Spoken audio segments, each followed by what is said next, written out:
Assalamualaikum warahmatullahi wabarakatuh. Perkenalkan, nama saya Muhammad Bagus Alfian. Saya salah satu murid dari Universitas Muhammadiyah Cirebon. Di sini saya akan melakukan review jurnal yang berjudul Tradisi Memitu pada Masyarakat Desa Setu Patok, Kecamatan Mundu.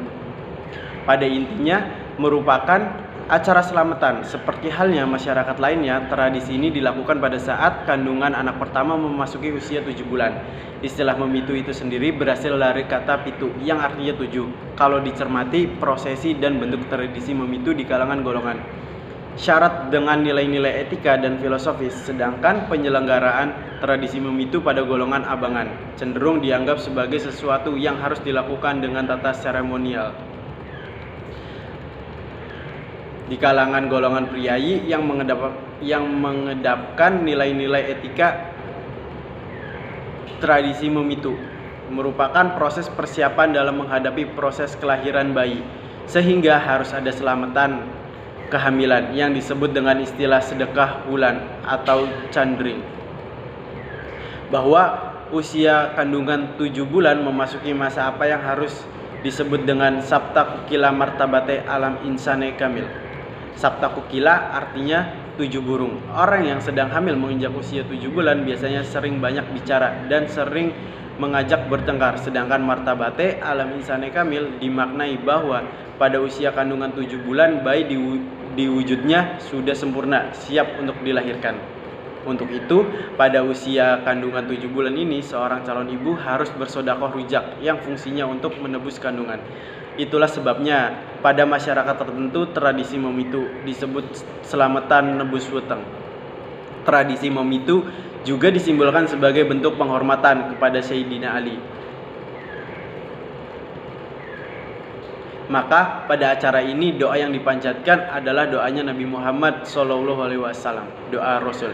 Adapun tahapan-tahapan tradisi memitu yang dilakukan pada masyarakat Desa Setu Patok, Kecamatan Mundu adalah sebagai berikut. Pertama, pada tempat yang telah disediakan sedemikian rupa oleh sesepuh dan orang tua, kerabat, dan undangan air untuk mandi diambil dari 7 sumur atau sumber air,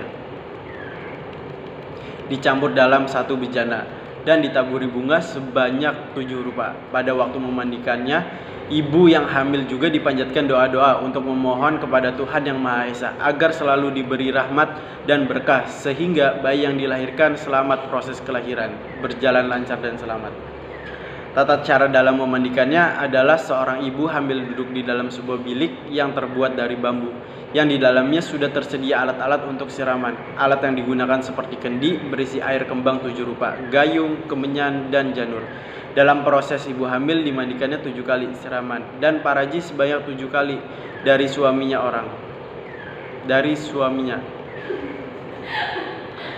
Orang tuanya 3 kali dan orang lainnya hanya 1 kali. Dilanjutkan dengan mengeringkan tubuh. Ibu hamil menggunakan kain 7 lapis yang dipakaikan oleh paraji.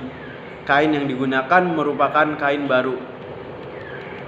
Cara memakaikannya dengan cara lepas pasang sebanyak 7 kali menggunakan kain yang berbeda-beda. Kemudian ibu hamil tersebut memakaikan kain yang masih baru, biasanya kain batik, untuk melanjutkan ke prosesi berikut, yaitu menaruh 2 kelapa gading di pangkuan seorang ibu yang sedang hamil. Selanjutnya, sang suami duduk di bawah berhadapan dengan sang istri. Sang suami menggunakan sarung untuk menangkap kelapa nantinya. Proses pertama, kelapa gading dimasukkan oleh paraji ke dalam kain ibu hamil.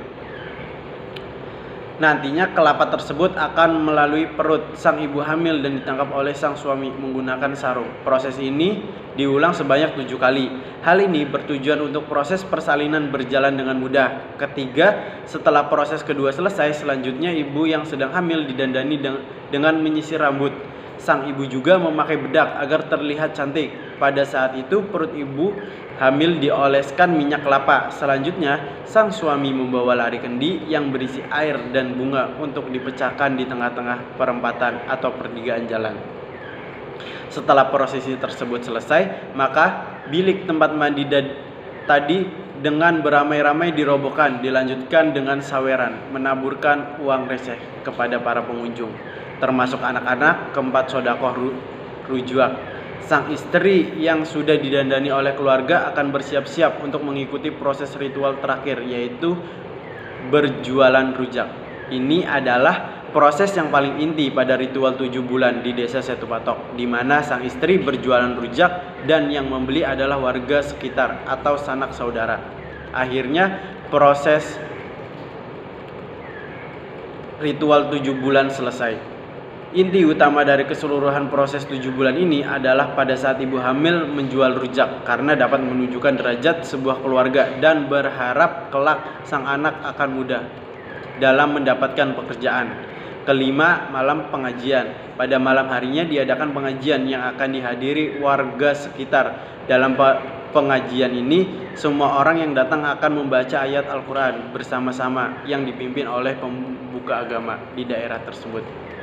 Pada waktu dalam pengajian tersebut dibacakan ayat-ayat Al-Quran. Surat Al-Quran yang dibacakan dalam pengajian tersebut adalah surat Luqman, Al-Waqiah, Yusuf, An-Nisa, Maryam, dan terakhir adalah surat Yasin, bertujuan untuk keselamatan ibu dan bayi pada saat persalinan.